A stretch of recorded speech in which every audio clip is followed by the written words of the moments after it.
Lumikas na ang mga residente sa ilang lugar sa Surigao del Sur dahil sa banta ng bagyong Agaton. Todo alerto rin ang mga otoridad dahil sa posibleng storm surge sa ilang lugar. Nakatutok live si Haji Reta. Haji.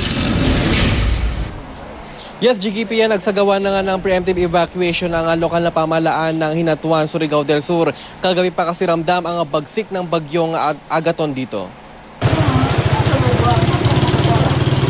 Mula pa kagabi, wala nang humpay ang buhos ng ulan dito sa bayan ng Hinatuan. Halos mag-zero visibility na sa mga kalsada. Ang mga puno tila sumasayaw sa lakas ng hangin.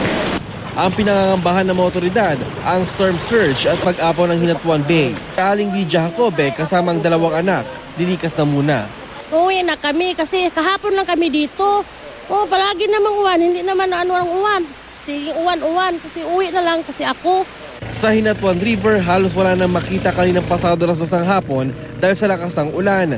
Pero dito lintana, ng ilang pilit pa rin nagbabangka rito. Meron ding nangisda pa. Hindi mo natakot kasi may bagyo. Hindi naman. Para naman makasigurado, nagpatupad ng local government ng preemptive evacuation.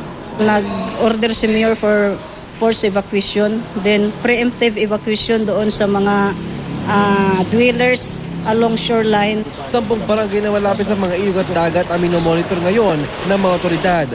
Madalas daw kasi bahain ang mga ito. Jiggy, patuloy nga ang pagbuhos ng ulan dito na may kasama pang malalakas na hangin. Jiggy? Maraming salamat, Haji Reta.